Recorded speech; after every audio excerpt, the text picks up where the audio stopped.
Salutations everyone, it is Matty here today, and welcome to a Nintendo discussion video, specifically the Nintendo Switch. I want to apologize in advance because the gameplay in the background won't be particularly relevant considering the fact that, well, Nintendo doesn't like YouTubers. Anyway, recently a report came from research firm DFC Intelligence who predicted that the Nintendo Switch will sell 40 million units by the end of 2020. Before I go any further though, allow me to state that I am one of the people who did pre-order the Nintendo Switch because, well, I like the idea it's built off of. I'm a big fan of the PlayStation Vita. Its motto was to build console experiences that you could take on the go. Now, while the Vita epically failed, I do see a lot of potential for the Switch to succeed, so if they do bank in on that idea of taking these console experiences on the go, I am well on the board. Also, the other reason I pre-ordered this is because, well, this is my job, ladies and gentlemen. I have to cover video games and remain current, and I saw a lot of value in the Nintendo Switch. But if Nintendo catches wind of these analysts' predictions and take them to heart and think, yeah, I could see this happening, then they might be slightly delusional. For the record, the Wii U sold around 13 million units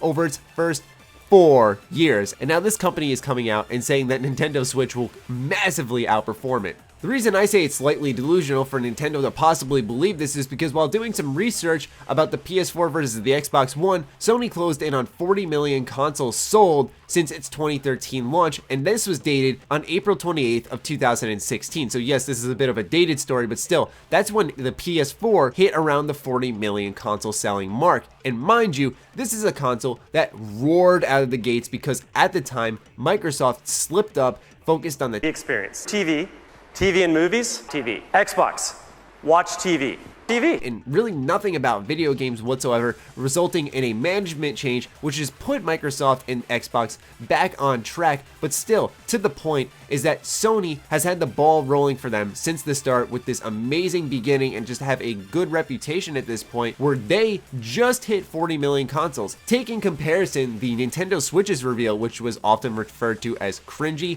uninformative, Nintendo not learning, and so on. I know that a lot of people feel like, yes, this system can develop over time, which it certainly can. It can get legs and start running like the Xbox One did. I don't think anyone predicted it to have any success whatsoever and that Sony would just run away with this console generation. But once Phil Spencer stepped in, the focus was on games and it really showed in their product and made the Xbox One a competitor again. I've said this time and time again, Nintendo can dominate the exclusive market. They have the exclusives to make fans of their consoles and players of their consoles happy. The issue boils down to the fact that, like many have said, with the Wii U, and now it looks like with the Nintendo Switch, they don't get the third-party support. Sure, Skyrim in the fall. How many times are we going to resell Skyrim? I would have loved for during the Nintendo Switch conference for Nintendo to step out and go, you know what guys, we're going to be bringing every major third-party release to the Nintendo Switch. That's how I take your console serious, because then that thing that you have where you're taking console gaming on the go becomes less of a gimmick and more of an actual useful component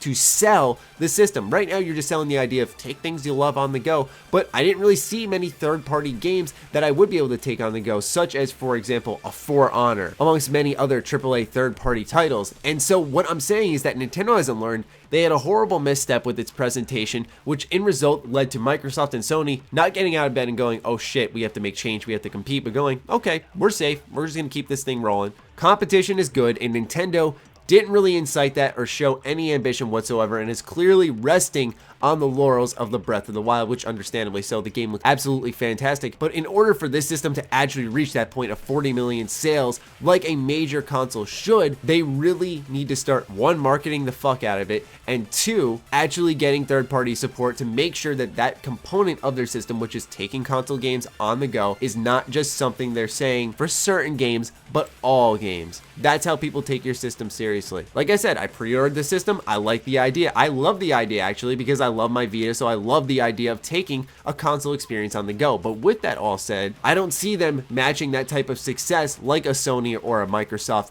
with their Xbox One and PS4. Even further, Microsoft's Xbox One reportedly topped 20 million units sold worldwide on March 16th of 2016, and this was a system that didn't come roaring out of the gate, so it's half of what Sony has sold, and I think that speaks volumes on what Nintendo's position might be. I think at that point in time, yeah, 20 million is a bit more feasible of a number, but still, even then, that's only a little bit outselling the Wii U after its first 4 years and would make for a very underperforming console. So at the end of the day, I just want to say that I'm supporting Nintendo. I do hope things work out for them, but also I don't see these numbers actually coming true. While the Nintendo Switch is an exciting piece of console, if someone wants to take gaming on the go, guess what? They use their phone 90% of the time. And if they're just a gamer in general, then they're probably going to sit down with the console that everyone already has, which is an Xbox One or a PS4, or even build their own PC. I'm rooting for Nintendo. I hope that they do sell a lot more in the Wii U, but right now they're off to a weak start. And a lot of times in this industry, you only have one chance to make a good impression, and Nintendo seems to have slipped up again. So here's hoping that they really get back on track as time progresses. I'd love to hear your thoughts on this in the comments down below. Other than that, be sure to follow me on Twitter, like me on Facebook. The links are in the description down below. Check out SugarBomb.com, the place by Bethesda fans for Bethesda fans. Other than that, stay sexy, stay active. I love you all. Peace.